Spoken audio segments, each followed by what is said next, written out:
Anime News.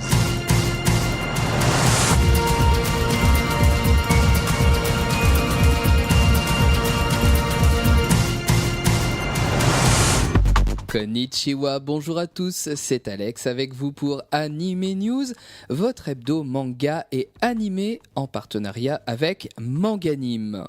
Après une grande pause estivale, voici le 281e numéro de votre magazine, concocté avec passion et amour par 4 mains et 2 Alex. Voici tout de suite nos zooms, nos news et nos chroniques. News manga pour débuter, puisque cette semaine, au Japon, de nombreuses séries publiées en France ont fait l'objet d'actualités. Tout d'abord, 2 pauses ont été annoncées. La première est celle de Silver Spoon, la cuillère d'argent, publiée en France chez Kurokawa, sans avoir trop d'informations quant à son retour. La seconde est celle de Berserk, de Kentaro Miura, qui reprendra en 2017. 2 fins ont également été annoncées. La première est celle du manga Taboo Tattoo, publié en France par Doki Doki. Elle s'achèvera au Japon avec la parution de son 13e tome.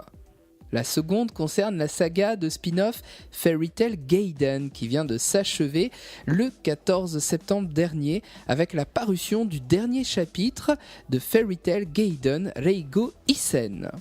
En parlant de Fairy Tail, Pika a lancé une vague d'annonces cette semaine avec la parution de nombreux spin-offs d'ici la fin de l'année en France. Après Fairy Tail Zero, prévu pour le 19 octobre, Fairy Tail Gaiden sera renommé Fairy Tail Side Stories et débutera le 2 novembre avec la parution du premier tome intitulé Les dragons jumeaux de Sabertooth. Autre nouveauté sur la série Fairy Tail, c'est Ice Trail, qui est dédié à la jeunesse de Grey Fullbuster et qui verra ces 2 tomes sortir simultanément le 30 novembre en France. Puisque nous parlons des nouvelles acquisitions de Pika, abordons maintenant l'arrivée d'un titre d'un tout autre genre. Ça s'appelle Born to be Air et c'est signé Hiroaki Samura. Déjà fortement connu pour sa série L'habitant de l'infini, publiée par Casterman, l'auteur est donc de retour chez Pika avec un seinen qui fait fortement et agréablement réagir la presse japonaise par sa justesse et sa critique de la société nippone. La série débutera le 19 octobre pour notre plus grand plaisir. Et on termine les news manga avec l'acquisition par Ototo d'une série abordant le thème des jeux vidéo et qui a fait vibrer de nombreux fans d'animation japonaise il y a quelques mois. L'adaptation animée a été diffusée sur ADN, on parle bien sûr de Overlord. L'adaptation manga de ce titre où vous suivez les forces obscures débarque le 27 janvier 2017 chez Ototo. Il est l'heure à présent des chroniques manga. Je débute avec les éditions Glénat Manga et un mariage, pas n'importe quel mariage, celui des mets et des vins. Les Gouttes de Dieu revient avec Mariage, c'est la suite, toujours co-signé Tadashi Agi et Shuoki Moto. Après 44 volumes et une renommée non démentie, les auteurs rempilent en dévoilant un angle essentiel, celui du mariage parfait d'une table, les plats et les vins. Le dessin est toujours impeccable, la narration et la psychologie des personnages sont toujours aussi soignées. On entre sans surprise et avec grand plaisir dans ce nouveau volet. Après une mise en bouche sans grande surprise, ce tome 1 se conclut sur l'esquisse d'un nouvel affrontement entre Shizuku et Issei. C'est sorti le 7 septembre dernier chez Glénat, à déguster sans modération, à la vôtre. Et le 7 septembre, c'était aussi la sortie du tome 5 de Tokyo Ghoul Re, en pleine opération contre les roses, et également la sortie du 4e volume des Enfants de la baleine, en plein chaos et en pleine guerre, un titre toujours aussi remarquable, tant dans le dessin que dans l'histoire. Le personnage de Marie-Antoinette fascine tout particulièrement les Japonais. La preuve en est le manga très connu de la Rose de Versailles, connu en France sous le titre de Lady Oscar. Et bien voici que s'avance chez Glénat avec grâce un nouveau manga dédié à Marie-Antoinette. Il s'appelle Marie-Antoinette, la jeunesse d'une reine. C'est un one-shot signé Fuyumi Sorio. Après avoir dépeint avec brio et en partie l'histoire de l'Italie dans son manga Cesare, l'auteur revient cette fois-ci avec l'histoire de France. Son manga met en lumière la naïveté et la jeunesse d'Antonia, archiduchesse d'Autriche, mais aussi celle de Louis-Auguste, dauphin de France.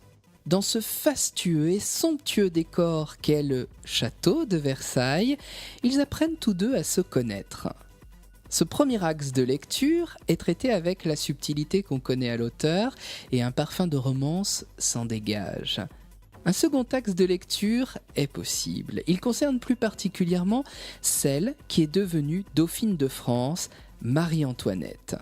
Elle va découvrir cette cour qui lui est étrangère et tous ceux qui la composent, comme Madame du Barry, Louis le XVe et tant d'autres. Et puis on découvre aussi ses effarements devant cette étiquette, ce protocole, ces rituels qu'elle ne comprend pas du tout. Elle est jeune, elle est maladroite et elle s'insurge intérieurement. Malgré certaines libertés prises avec la réalité, ce manga est d'une délicieuse finesse, tant dans la restitution des costumes, dans l'architecture, dans les décors, mais aussi dans la restitution du langage employé par les personnages. On connaît le goût de Fuyumi Sorio pour l'histoire, et une fois encore, nous ne sommes pas déçus. Fait important à noter à propos de ce manga, il sort en simultané en France et au Japon. Alors à 2 jours près, il est sorti le 21 chez nous et il est sorti le 23 septembre dans l'archipel nippon. Ce one-shot royal est à découvrir sans tarder. Marie-Antoinette, la jeunesse d'une reine, c'est un manga tout en grâce et en finesse. Et puis, dans les suites des séries en cours chez Glénat, le 21 septembre est sorti le tome 2 de Gangsta Cursed, dans lequel le mur entre la réalité et les illusions s'effrite pour Space. Et puis également, le 19e tome de Bitoum est sorti. La fin de l'été chez Akata a rimé avec nouveauté. Le mari de mon frère est incontestablement un titre que je vous conseille, c'est mon coup de cœur. Un homme, un Canadien, gay, débarque un jour au Japon dans la vie de Yaichi et de sa fille. Même s'ils ne se sont jamais vus, il n'est pas étranger à cette petite famille. En effet, Mike est le mari du défunt jumeau de Yaichi. Pour Yaichi, c'est une rencontre déroutante, bouleversante, parfois embarrassante. C'est la découverte d'une facette de la vie de son défunt frère. L'homosexualité, le deuil, les non-dits, voici les thèmes abordés par ce titre tendre, ce titre à fleur de peau et parfois bouleversant. Tout est traité avec beaucoup de pudeur et de dignité. Kana, la fillette, offre un regard objectif et logique, sans barrière ni préjugés. Gengoro Tagame, qui nous avait plus habitués au manga homo-érotique très cru, nous livre ici un titre en rupture avec le reste de son œuvre.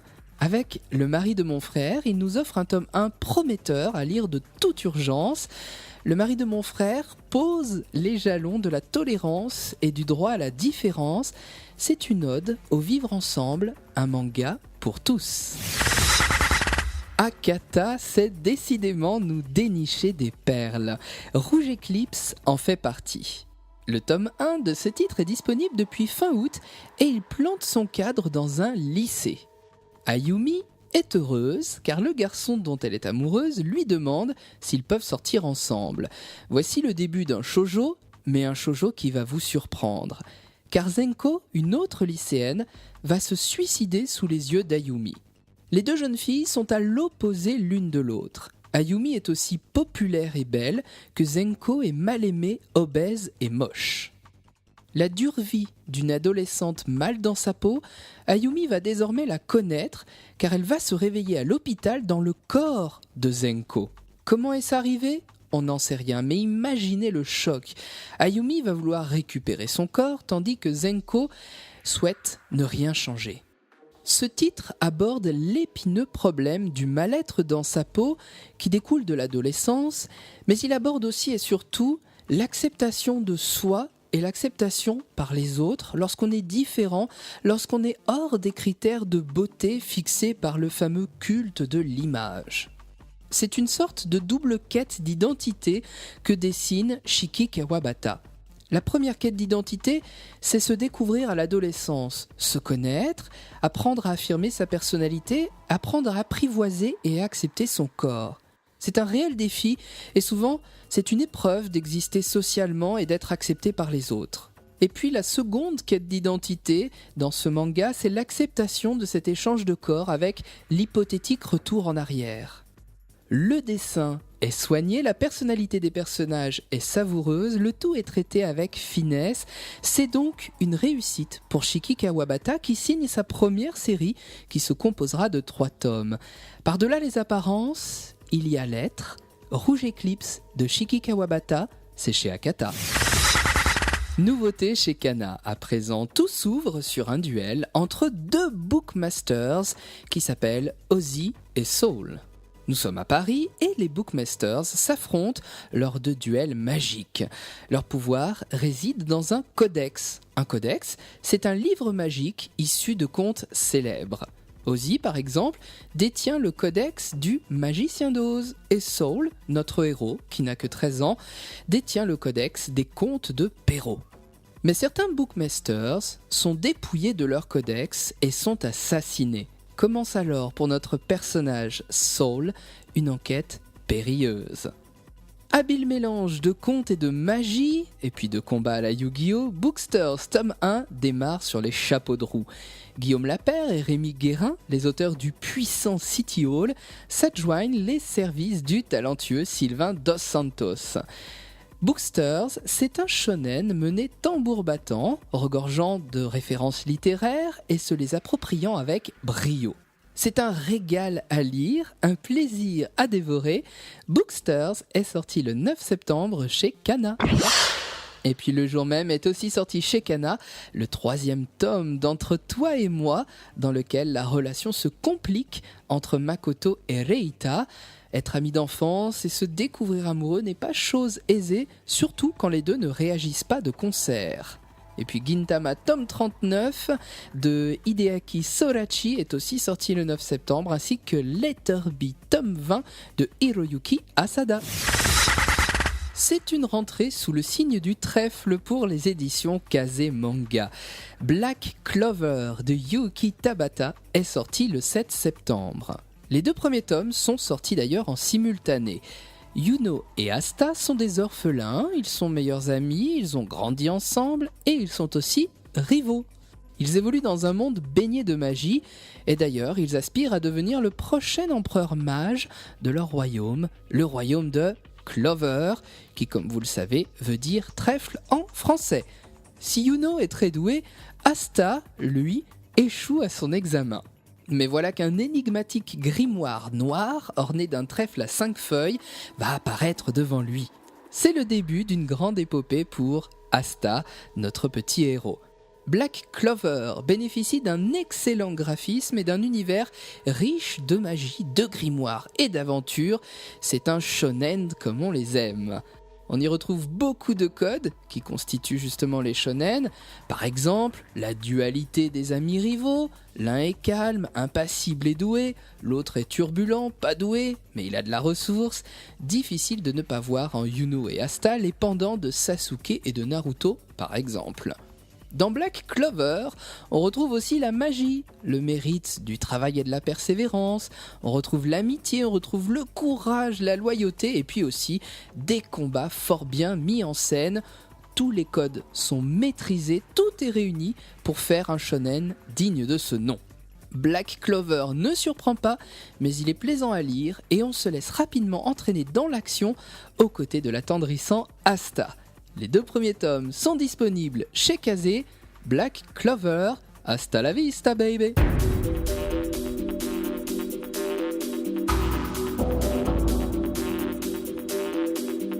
News animé à présent et un très grand succès au Japon, un événement au Japon pour un film d'animation. Alors si on exclut bien sûr les films du studio Ghibli et les films de Miyazaki qui sont vraiment tellement haut placés qui sont hors compétition, mais ce film est en passe de devenir le premier film d'animation japonaise à engendrer plus de 10 billions de yens de recettes.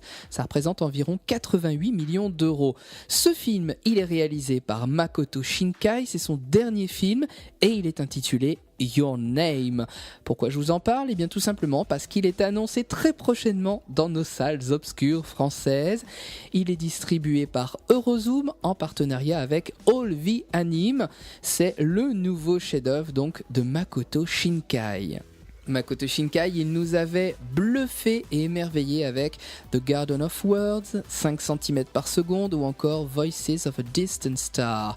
Est-ce qu'il nous bouleversera autant que le Japon ?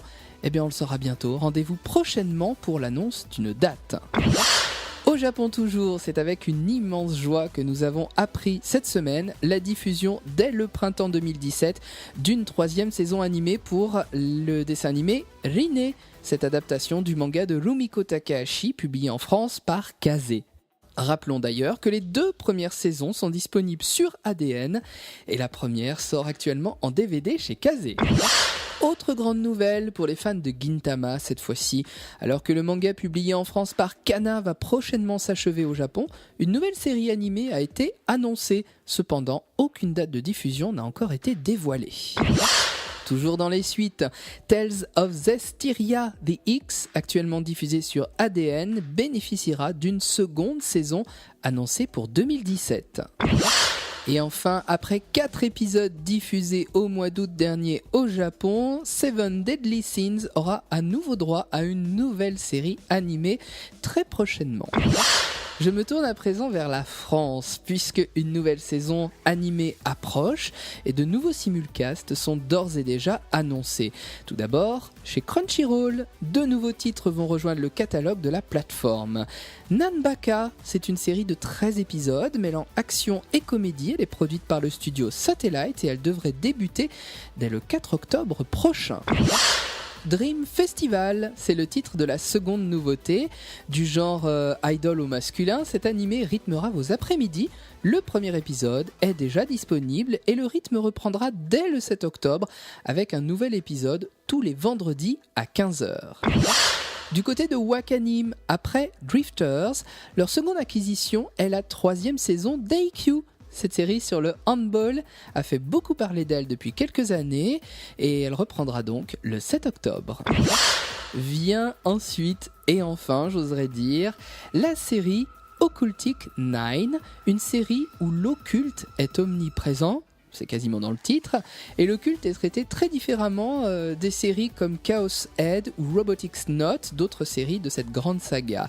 La série Occultic 9 débutera le 8 octobre. C'est à présent la fin de ce 281e Anime News. Je vous remercie de nous avoir suivis après cette grande pause estivale. Si vous avez manqué un numéro, que vous voulez réécouter les émissions, elles sont en replay sur ma page YouTube et la page Dailymotion. Et puis elles sont aussi sur le site de Generic Kids et sur celui de Manganime, notre partenaire. J'en profite pour remercier bien sûr Manganime et puis tout particulièrement Alexandre Louchet pour son aide, puisque chaque semaine, c'est le deuxième Alex qui rédige ces Anime News. Merci Alexandre. N'hésitez pas à relayer nos pages Facebook, à les liker, à les commenter. Et puis, il y a aussi mon compte Twitter qui est à votre disposition puisque l'actu se suit au quotidien. Pour le suivre, Alex Animé Manga. Je vous retrouve dans une semaine pour le prochain Anime News. D'ici là, portez-vous bien, prenez soin de vous. Salut, salut!